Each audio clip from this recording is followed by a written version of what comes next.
So, welcome to the course Healthcare Entrepreneurship. If you are interested to become an entrepreneur in the healthcare space, then this is a very exciting course and the first of its kind offered in the Indian subcontinent. So, myself, I am Dr. Arnab Chanda. I am a joint faculty with the Center for Biomedical Engineering at IIT Delhi and also with the Department of Biomedical Engineering at AIIMS Delhi. So, welcome to this course. Let us get started. Okay, so first of all, I would like to talk a little bit about the contents of this course and what you can expect.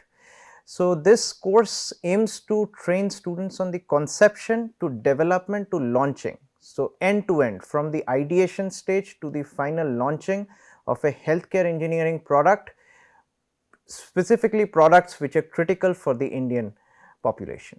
The students will study healthcare challenges and understand customer requirements, market need and competition, which will help develop product ideas suitable for the Indian market.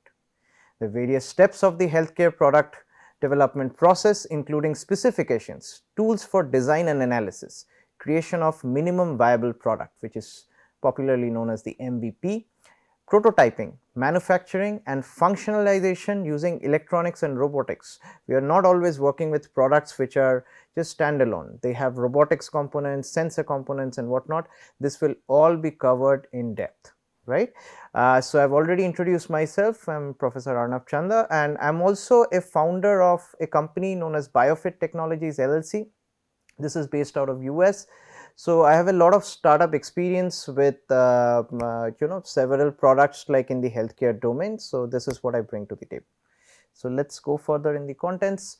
So, also we will cover healthcare product testing through usability tests, simulated test marketing. These are some common management or marketing techniques. Beta testing and clinical testing will be discussed along with presentation of ethical considerations, regulations and standards which are very important for the healthcare space. Like if you are working on a healthcare product which may or may not go inside the human body, this has to be going through rigorous testing under the regulations and standards, right. So, we will talk also about several management concepts such as product branding. So, now that you have this great technology or the product, how do you brand this? How do you price this right? And how do you position this right in the market? What is the sales and distribution strategy? And how do you make sure that you can get the suitable or necessary set of customers to actually buy your products, right. So, that is called as customer acquisition. This will be studied with live examples and we will also have several case studies to really get some hands on how to implement this process while you have a product to take it to the market. So, the next step is key commercialization strategies. So, whenever we talk about commercialization, it is actually from lab to market kind of transition, including development of a robust business plan. So, there needs to be a very nice business plan in place. This will also be part of this course. How do you fundraise? How do you get enough amount of seed funding to make sure your product can reach to the market? Intellectual property. How do you make sure that nobody is able to steal your idea or copy your idea? So, that is where intellectual property filing comes into place. Creating barriers to entry. Barriers to entry basically means like others should not be able to quickly make your product and sell beforehand before you could go out in the market. So, creating barriers to entry and launching healthcare startups. How do you finally launch a healthcare startup with your great innovative product idea? So, the course objectives are completely in line with the Make in India and Startup India initiatives by the Government of India. So, we are very excited to bring this new course to the table and hopefully you will enjoy it, right. So, let us talk a little bit more into the course outline. What are the key modules and what can we expect out of the different lectures which will be taught as part of this course. So, Module 1 would be basically an introduction to major healthcare problems and challenges in India. This is a first hand perspective of what India is going through from a healthcare transformation standpoint, like what are the key problems, challenges, unmet need, right. Healthcare startup ecosystem in India. So, we have this challenges and problems existing. What is the healthcare startup ecosystem currently doing? Which are the gaps? so that we can possibly fill those gaps with our ideas and product conversions.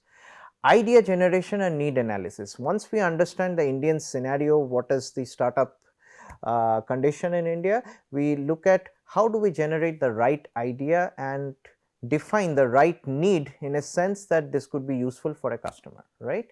We also look at the sources, evaluate ideas. So, this is the first set of topics which will be taught as a part of this course. The second set is effective customer survey, or sometimes we call this as customer discovery. So, what this specifically means is we want to make sure that you have this great product, but it is sellable and there is a demand in the market. So, effective customer survey or a discovery setup is a set of processes which will be taught through this course, which will make sure you are able to clearly define the value which your product will transfer to the customer. So, this is a very exciting phase where you will get some hands on into how to do a customer survey, how to understand the market competition. So, there are so many competing products and brands in the market in the healthcare space, like, so specifically how do we understand this competition and plan our customer survey or market understanding around this. So, this will include the analysis of the novelty, need, barrier to entry, cost and resources what are needed. And finally, through this customer discovery and market competition analysis, we will be able to define the healthcare product features. So, whichever healthcare product or service in this case you are trying to provide or trying to develop, we will understand what should be the key features in that from a tech and non-tech perspective both. Then the next step or the next module basically lets you start on your product design. So, now your idea is very clear, you have defined the product features. So, you start with your product design process. This is key 7 stages which takes you from the design to development. This would be taught in detail. We will also be talking about visual design elements such as branding elements. So, it is not always the technical aspect of a product, sometimes it is very important how does it visually look or how easy is it to use, right. So, visual design elements and branding elements would be looked into. What are the key tools for design of products and services? So, let us say you are a healthcare professional or somebody who has never really got an experience with designing products. So, what are the key tools and services out there where you can quickly design a product? UX and UI design, that this is a little bit different from technical design. This is user experience and user interface design. This becomes really important, how somebody takes the first look at your particular product or service, right. So, this will also be taught in detail. Then we will be talking about quality engineering and iterative design optimization. So, basically any of the product in the healthcare space which you are going to bring to the customers has to go through several stages of iteration. It cannot be like today I make the design and tomorrow I have the product. It is never like that.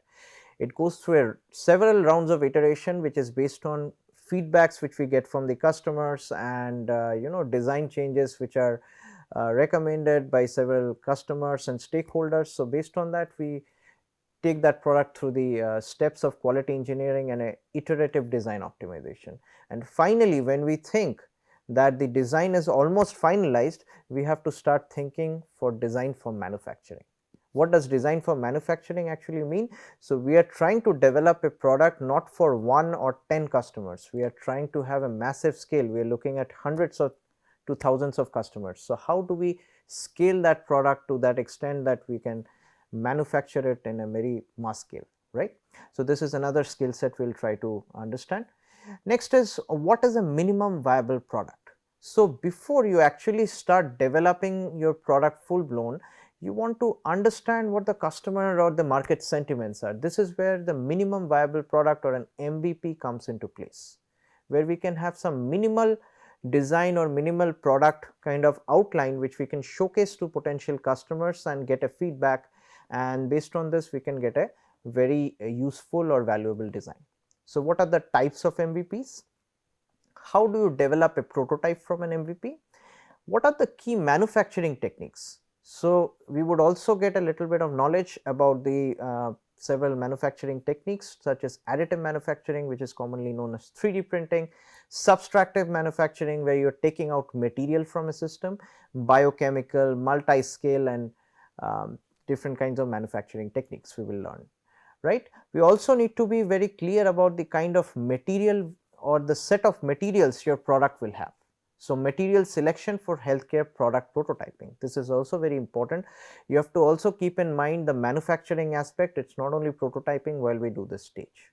Then finally, we look at prototype functionalization using electronics and instrumentation. Are there certain sensors or electronic uh, output sensors or electronic equipments which goes into your products. So, several of the products like for example, a diagnostic device would have several electronic components. So, how do we functionalize that, right?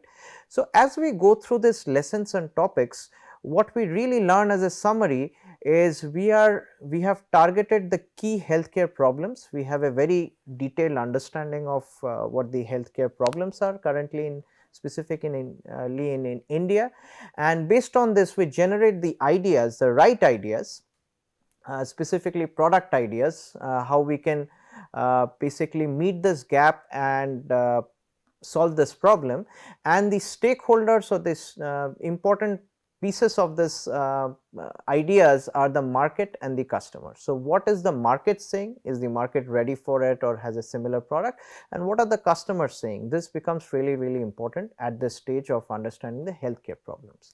Next comes, once we have defined the problem and as we have just spoken about defining the product features, we get to the product development phase, which is several stages such as design, prototyping, product testing, and also meeting the particular standards. They could be healthcare standards or product manufacturing standards or certain design standards which have to be followed, right.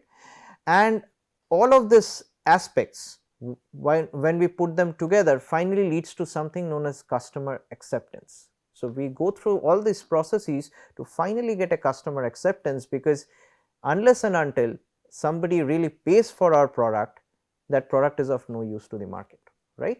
So, after the healthcare problems, we finally complete the product development phase.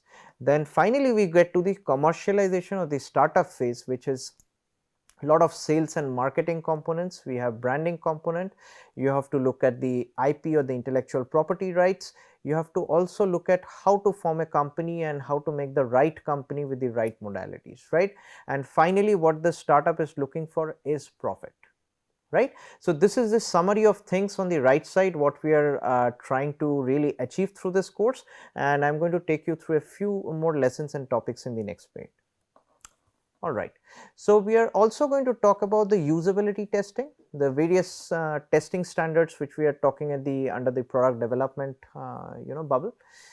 We would be looking at simulated test marketing, beta testing, material testing and characterization. We have to look at ethics, ethical considerations. So, whenever you have invasive devices or something which is in touch with the human body, we need ethical considerations which are taken care through an ethical clearance through a hospital or legal entity.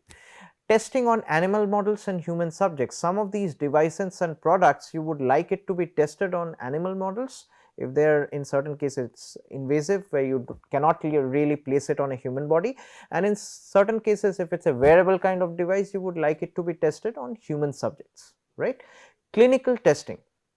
So, there are so many areas of clinical testing and like steps of it. We are already aware of the different clinical standards which are followed across the industry, very stringent, and we have to maintain the regulations and standards from the ISO standpoint as well. So, we will get an in-depth knowledge about all this testing modalities and the formats which have to be followed while building your product. Next is from a marketing or a management standpoint, we'll have to look at how do we brand this product right, how do we make sure somebody understands what this product is without thinking too much about it or asking too many questions, like that is the brand value, right. So, customer brand knowledge, how do we generate that, how do we price this product right. So, India as we all know is a very price sensitive market. So, we will have to also look at the same aspect while delivering a healthcare product. How do we segment the market? How do we decide the right target customer? How do we forecast the sales if we do not know what this how this product is going to sell in the next 2 months or 5 months or a year, we are going to hit at some kind of a roadblock in the coming months, right, like with our startup. So, we have to be very clear of what the sales forecast or possible projections are for at least a year or 2 years. This is also important while we are trying to seek funding from certain agencies for our great product idea. What are the key distribution channels? Which are the areas through which we can distribute this product? Is it from an online sale or an app based sale, or there are so many other ways, like you can have a brick and mortar shop and whatnot. Lead generation. How do we make sure we are able to generate the right leads so that we can pitch this product? Role of contacts and social media. Social media, as we all know, is a great platform to kind of showcase and market certain products, but several products which are highly regulated cannot be marketed there. Customer acquisition and retention. So, first part is how do we make sure certain customers actually buy our product. Second is how do we make sure they are going to be possible repeat customers or spread a word of mouth. These both aspects are very important. So, we will gain a very in-depth knowledge of how to do the sales, marketing, branding and customer acquisition for our particular healthcare product. Next part is from a commercialization and startup aspect, we want to start looking at a business model canvas. Business model canvas is a very effective tool of looking at a business model for a particular product. This is particularly what we pitch to venture capitalists or VCs where we are trying to seek funding, right. So, what are the funding requirements? So, how much funding do I actually require for my product? Is it in the order of a few lakhs or few crores? Or is it kind of a bootstrapped system where we do not need too much of funding? So, what exactly is the case scenario that needs to be analyzed, right?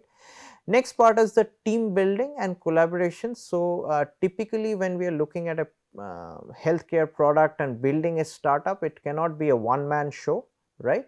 You need to have a certain set of team where somebody is an expert in the technical part, somebody can really do sales and marketing. So, you need to hire several people in your team so that effectively your jobs can be distributed and you can finally reach your goal of earning profit through selling your product, right.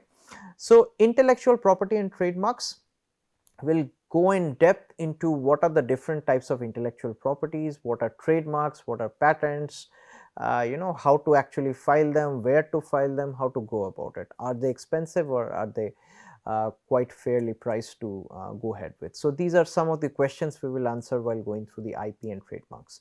Ethical and legal implication, this becomes increasingly important while you are looking at products which are going inside the body. So, you cannot just have design and develop a product and release it in the market saying this is going to be fine inside the body because I have done some biocompatibility testing or some minimal testing. So, that cannot be the case. If something has to go inside the body, be it a drug or a medical implant, it has to go through stringent amount of ethical and legal considerations, otherwise there can be legal actions against your startup. So, these are some things to consider which we will go in depth. Market competition. So, what is the market currently doing? If we dive into a market where there is a great competition and we do not know how to counter this competition or be unique, then our product is most likely going to fail, even though it might be a cheaper version or it might be a better improvised version of the product. So, we need to very clearly understand the market competition. Next is creating barriers to entry.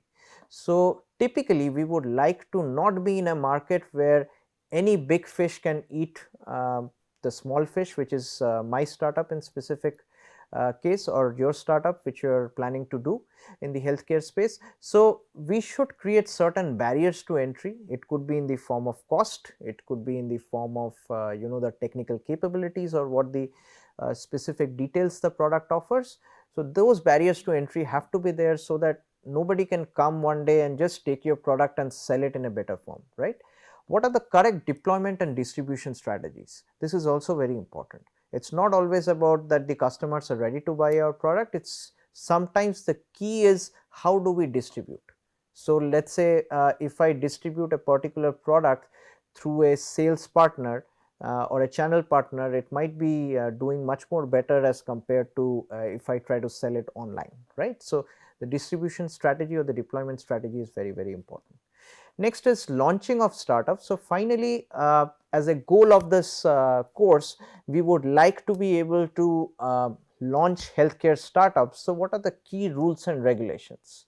Do we have to really take some help from a CA or some other folks in the industry, or can we do it all ourselves? So, the idea here would be to learn as much as we can and into launching of these startups, so that you can do all of this by yourself, right.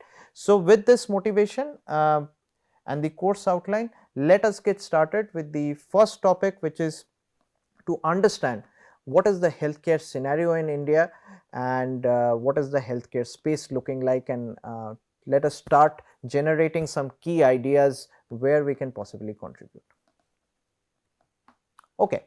So, before we jump into that, let us just take a very quick examples and understand as a definition, so that all of us know who is an entrepreneur. So, basically we have commonly looked at the term as a businessman. We very often call somebody a businessman. So, businessman is typically somebody who manages the necessary resources to produce and market a product which responds to the market scarcity. So, what does scarcity means? Here is an example. Watermelons are being sold at €1 each, and basically all of a sudden there is a lack of demand and the market is not getting enough watermelons, and you are trying to, as a businessman, sell it for a little bit higher price, like €1.5, so that somebody does not go to the locality or some other places, they buy it from you at a little bit higher price, and you are trying to earn the maximize profit from there. So, that is how a businessman usually thinks, that wherever there is a market scarcity, they are trying to address that by hiking the price. Who is an entrepreneur? An entrepreneur is specifically not a businessman. Entrepreneur, like you or me who are aspiring to be an entrepreneur, is an individual who identifies a need in the marketplace, a very key need, and works to fulfill it through innovation. Okay? So, the keyword here is through innovation. So, here is this watermelon again, there is a scarcity in the market, and the entrepreneur is trying to make it to a watermelon juice for €5 rather than trying to sell the watermelon for a little higher price, right. So, he has thought of an innovative idea to use this particular material, which is the watermelon, and transform it into a product which a lot of customers would require, and you can sell it for almost 5 times. So, this is how an entrepreneur thinks. Entrepreneur innovates. Okay? That is what we would all like to be. So, what is entrepreneurship? So, entrepreneurship is the process of developing, organizing and running a new business to generate profit while taking on a financial risk. So, the keywords here are profit and financial risk, right. We are all drawing towards that point. It is not about how big or how interesting our product is. At the end of the day, our healthcare startup should generate some profit, otherwise we are not able to sustain further, right. And while we are doing this, we are taking several financial risks, because we are at the startup phase. So, we do not really know whether this company or the product is going to run in the market, but we are trying our level best to do all the due diligence to make sure that this financial risk is a calculated one. Entrepreneurship is the process of transforming the status quo. So, that is like what is generically accepted in the society, by solving the most pressing problems and pain points in the society. So, entrepreneurs are always looking for what is the most important need in the society. We are not looking for easy money, that there is a medical device, it was selling for, let us say, 40 rupees, like we want to sell it for 60 rupees and make a quick buck. No, that is not how typically an entrepreneur thinks. They look at a very important pain point in the society and would like to make a new medical device which can address that pain point when nobody else can really compete with them. So, this is often done by introducing an innovative product. Innovation again is the keyword, or service. So, it could either be a product or a service, by creating new markets. So, again the new markets is a very important keyword. We are not always trying to dive into the existing market. Of course, there are so many startup products in the existing market, but typically our thought process should be, can we create a new market? So, this is how an entrepreneur thinks, right? So, what does healthcare entrepreneurship means, which is the course title? So, it is ability of the professionals, which is all of us in the healthcare space, whosoever is interested, to create new business opportunities in response to the needs, tastes, demands and changes in the fields of medicine, biotechnology, healthcare services, medical innovations and social entrepreneurship across the globe. So, whenever we are thinking of a problem, we are looking at the pressing needs in the society, then demands. Is there any scarcity of something in a huge aspect? Like scarcity, there can be two types. One thing is available, but all of a sudden the demand has fallen. There could be certain things which are completely imported in India. So, making that is also a thought process of entrepreneur, right? And changes in the fields of medicine. So, there are so many transformations which are going on in the field of medicine. Can we make any kind of changes with our ideas and thought process? So, that is the aspect, the overall aspect is known as the healthcare entrepreneurship. So, within this healthcare entrepreneurship, there are two major verticals. One is into the healthcare products and second is into the healthcare services, right. So, what are some of the key healthcare products which comes to our mind? So, one example could be, lots of diagnostic based or other sorts of machines which are commonly encountered while you are or some of your loved ones is hospitalized in a hospital setting. So, so many instruments are there in the hospital, machines like in the form of like X-ray machines, you have continuous blood pressure monitoring, continuous ECG monitorings. There are so many devices which comes under the healthcare products domain. Then you have assistive devices and helping hands, like for example stretchers or certain load bearing like assistive devices like prosthetics or orthotics, which also comes into place. There are a lot of specific drugs which are also comes under the healthcare products. There can be several diagnostic devices such as microscopes and again X-ray machines, MRI machines which comes under this purview. There are several other aspects like thermometers and glucometers which are all under the healthcare products. Very innovative healthcare products could be certain wearable devices which a lot of us are wearing and trying to get a very quick heart rate or what your oxygen levels are on a day-to-day basis, right. So, these are some aspects of healthcare products. Let us look at some of the healthcare services which are there. So, some of the key healthcare services as we can know is medicine on delivery, like quick medicine delivery when you are just placing the delivery details on an app. There are in-house diagnostics, for example Lal Path Labs, and there are so many other diagnostic centers which will come for blood sample collection at your home. Healthcare services also include telemedicine services where you would like to be at the comfort of your home and talk to a doctor for much lower price and saving your time to go to a hospital and you are trying to get a diagnosis, right. There are several other helplines and other apps like health apps which are there under the healthcare services. So, this is how we would think about healthcare entrepreneurship. We are looking at healthcare products and healthcare services which are in this space. Let us go ahead. So, what is this key entrepreneurship process? What are the key steps of this process? So, we have an initial motivation. So, we are extremely motivated about a particular idea or a particular product in the healthcare space, and I am hoping all of us are. Then we finally understand the scenario in the market around that particular product or service idea, and we finally generate a concrete idea. Once we have generated the concrete idea, we try to persuade the others around us. They could be stakeholders in the form of customers or possible team members whom we would like to team up together to possibly solve this problem.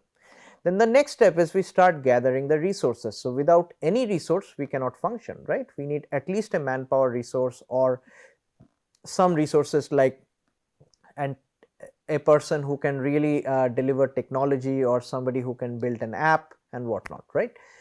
Develop products and services is the next step. So, once we have gathered the necessary resources, we actually go for developing a product or service, and then we look at the sales and marketing once the product and service has matured over iterations, right. So, during the sales and marketing stage, we get a very clear idea of what the funding requirements are and who our target customers are, and we finally get to the point where we raise funding and look for commercialization. So, this slide basically highlights the different steps of this process, right. So, let us get started with understanding what are the key challenges and problems in the Indian context. So, India, as we all know, is the second most populous country in the world. So, the death rate in India has declined quite a bit because of so much healthcare awareness and so many medications and healthcare innovations which are going on in the area of surgery, area of diagnosis. So, the death rate has significantly declined, but the birth rate still continues to rise in most of the states. So, this is still the case. So, the first figure on the right basically talks about the population comparison between two of the top countries, India and China, and then you have several other countries, US you can see in blue, and rest of the world is also can be highlighted here. The healthcare structure in the country is extremely overburdened by the increasing population, and this we all experience when we visit a hospital.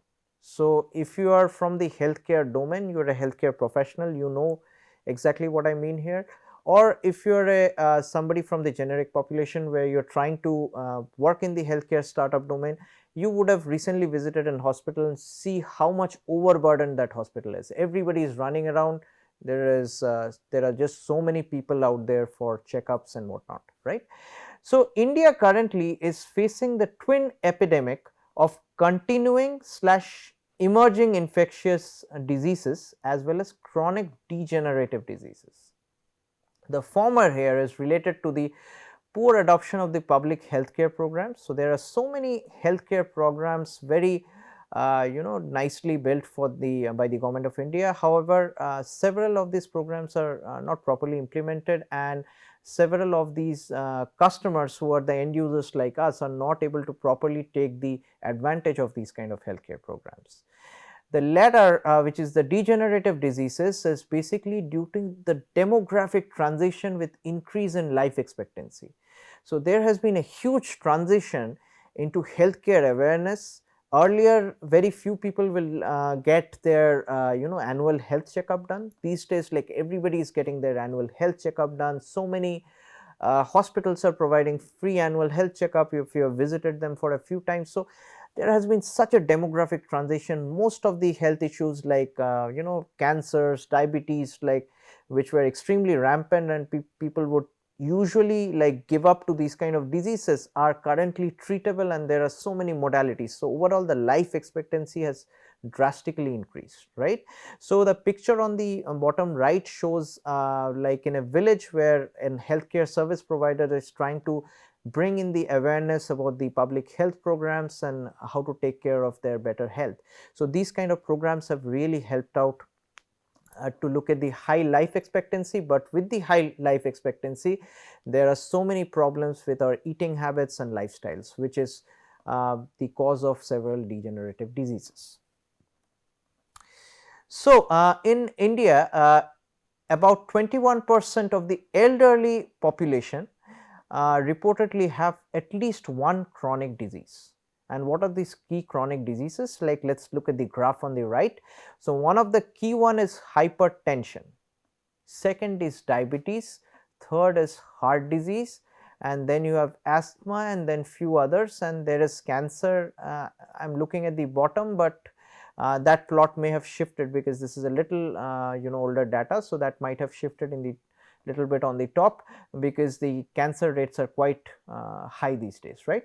So, hypertension and diabetes almost account for 68% of all chronic diseases.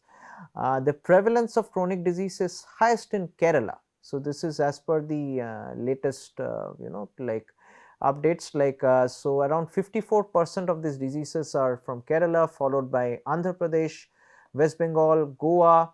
So, these are some of the high disease incidence areas, right. The probability of having a chronic disease is almost 1.15 times higher among the urban residents as compared to the rural counterparts. So, What this is saying, this fact is that rural population is actually doing much more better than the urban population, and this could be due to the much more healthy lifestyle and kind of the food habits and the kind of foods and vegetables which we are eating at the rural area compared to what is being offered at the urban area, right. So, differences in education and wealth status are also two significant contributors to the urban rural gap in the chronic diseases, right. So, one example is quite often we eat out, like if we are in the urban setting or city setting, and whenever we are eating out, it is mostly some kind of a junk food, like as we would say, like for like burgers and pizzas, and there are so many other delicacies which are extremely high on spices and oils and calories and fats. So, these kind of food habits are quite often observed in like the population which has a good amount of wealth status or are usually middle class or upper middle class. So, this has caused the increase in the chronic diseases quite often, like which is not very common in the rural setting. So, you would not get these kind of junk food and other things, right. So, let us dig further into what the problems are. Okay.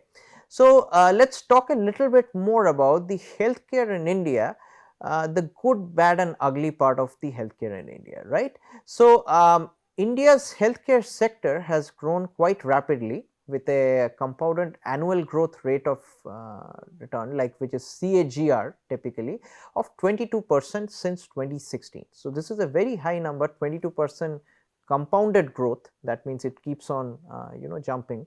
So, the broad perspective policies or broad proactive policies to encourage innovation and self-reliance in healthcare. So, this is as per the current norms of the government, like they are trying to really push for innovation and self-reliance in the healthcare sector as well. So, how is the typical Indian setting or the Indian market in terms of the healthcare space divided? So, first of all, at the very top we are looking at hospitals. So, under the hospitals we have government hospitals, which includes healthcare centers, district hospitals, general hospitals, and we have private hospitals which are typically nursing homes, middle tier, top tier private hospitals. Some examples are Fortis, Max and so many, right.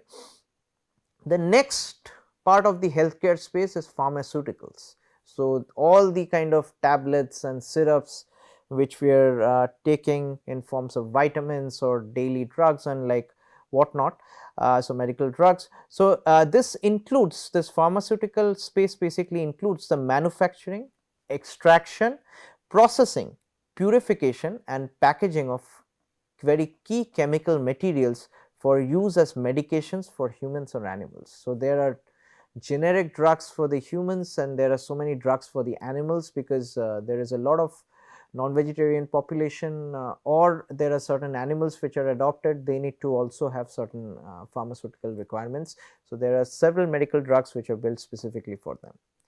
The third aspect of the healthcare space is diagnostics. So, these days we are very happy to really know what is going inside our body from a day to day basis. This kind of awareness was kind of missing if you look 10 or 15 years behind. This is quite increased after the pandemic, right. So, we would like to know in general what our blood pressures are looking at. We would get ourselves annually checked up. If there is some kind of an issue with the gut or some kind of an issue with our daily living condition, or then we would like to basically diagnose that. So, that is typically the diagnostic industries, which basically comprises of business and laboratories or that offer analytical or diagnostic services, including body fluid analysis. So, this is basically a lot of blood work and blood sample collection, stool collection, urine collection, where majority of your body diagnostics can be run, right. Next industry in the healthcare space is medical equipment and supplies. So, this includes establishments primarily manufacturing of medical equipments and supplies. There are so many medical equipments which are used for surgeries, used for dental and cosmetics. So, dental can be traumatic dental as well as cosmetic dental. There are so many other instruments which are used, orthopedic, ophthalmologic, uh, to name a few, lab instruments, generic lab instruments, right. So, there are so many instruments which comes under the medical equipment and supplies. These are specifically fed in the hospitals and the clinics, right. And this also includes several implants and other very advanced medical devices which are part of the system, right. The next part in the healthcare space is medical insurance.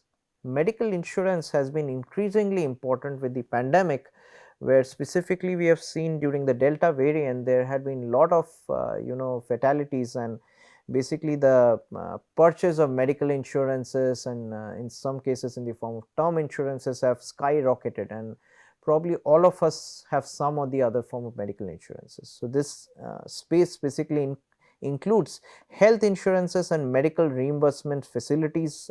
Some part of that could be basically out of the government like CGHS and so many other facilities, and some could be from a private provider, right. So, this basically covers an individual's hospitalization expenses incurred due to sickness. So, majorly these are all the sickness based, and in some cases like due to the birth of a child, and there could be some very fatal diseases such as cancers and chronic diabetes, like where also this medical insurance comes really handy, where money will start draining like in no time basically if you are doing this out of pocket. The last one and very interesting one is telemedicine. So, telemedicine is something in the healthcare space which is a new addition. It has been around for a while, almost close to 10 years, but this has really become kind of rebranded by itself after the pandemic. So, I am sure many of us may have like contacted a doctor over phone or taken a consultation during the pandemic if we ever had COVID, right. So, this has been very often observed. So, this has huge potential in meeting the challenges of the healthcare delivery to rural and remote areas, besides several other applications in education, training and management in the healthcare sector. So, telemedicine quite often are used for training and management as well, like training of nurses, training of several healthcare practitioners, residents. So, this has been commonly used, and very often a lot of doctors, while they are in their chamber and they do not have a huge rush, they would also have this option of teleconsulting, and this has increased quite a bit as we have all seen, right. So, this is how our healthcare space looks like. These are the key 6 verticals in which the Indian healthcare space is kind of distributed across. So, let us dig in a little bit into the healthcare system in India. What does it look like? So, the healthcare infrastructure in urban and rural India is not very evenly distributed as we would expect. The public services are generally free, but often inaccessible due to proximity, socio-economic restrictions.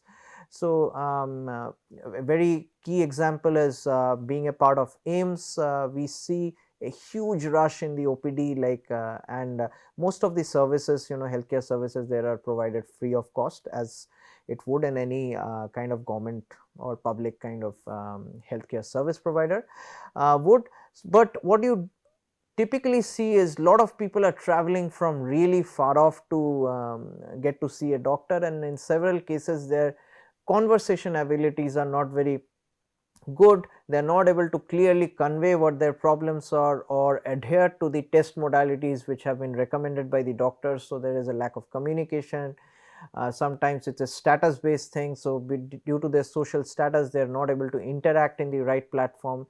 So, even though the public services are free, and there is this barrier where a lot of population is still struggling, and the insurance penetration is pretty poor in several places. So, the government is typically trying to shift towards a payer versus provider kind of setting, and the out of pocket expenses are kind of increasing for several insurance provider, where only a few critical diseases or other things are covered, and Several of the diagnostics, for example, if you're trying to get an MRI done, like for some kind of a testing, it is you have to make, let's say, 50% of the out of pocket expenses, and the rest is kind of covered by the government or the private insurance provider. So that is typically the summary of things.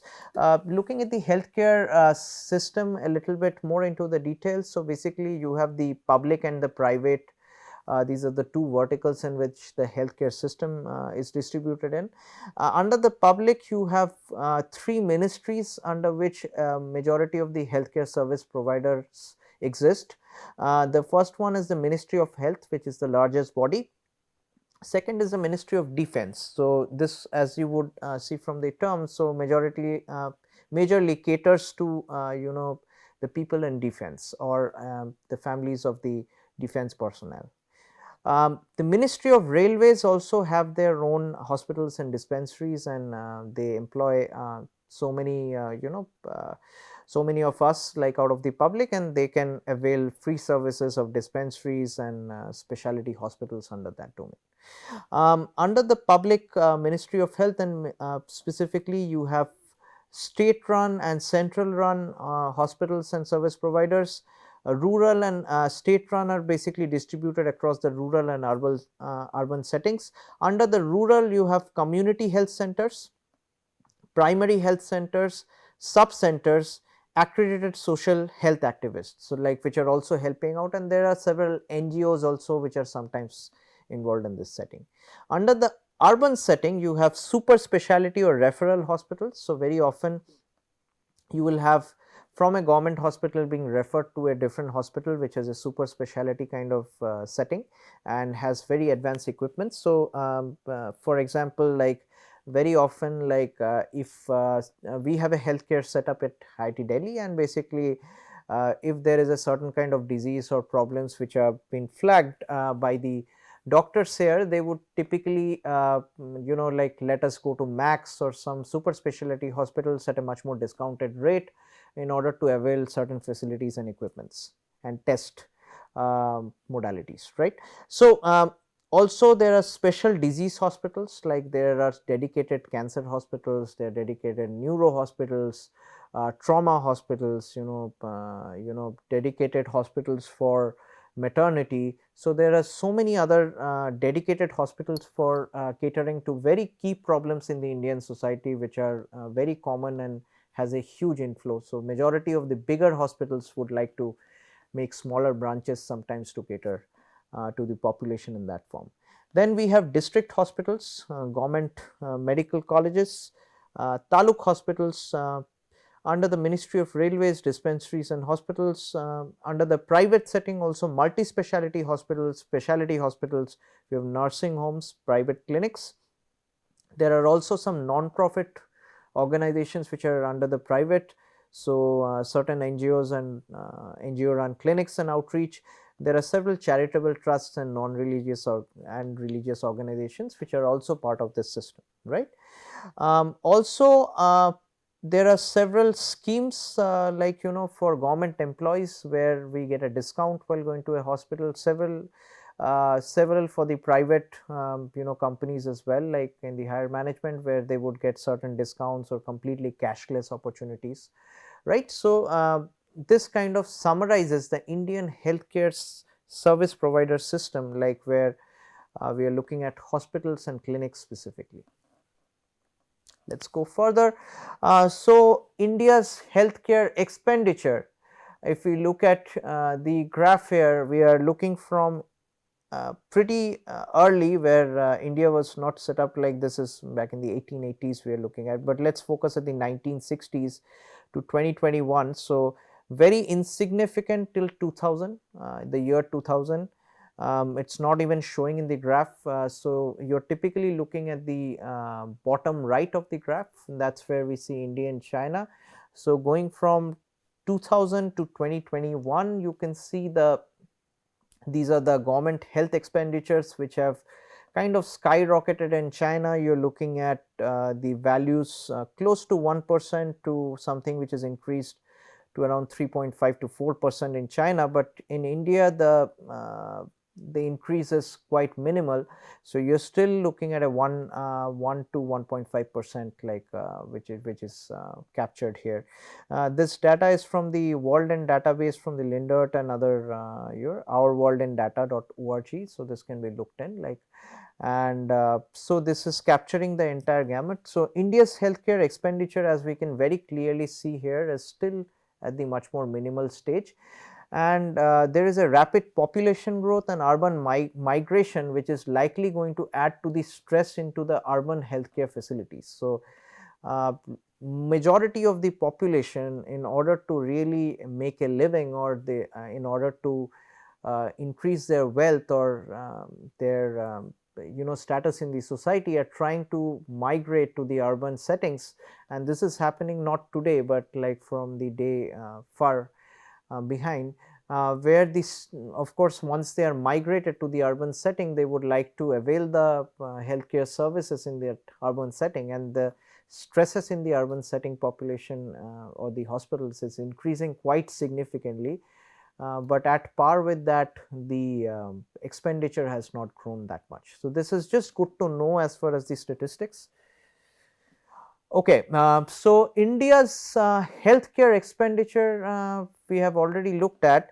Let's look at the population which is predicted from 2023, where we are, to 2100, which is like almost we are looking at 77 years from now.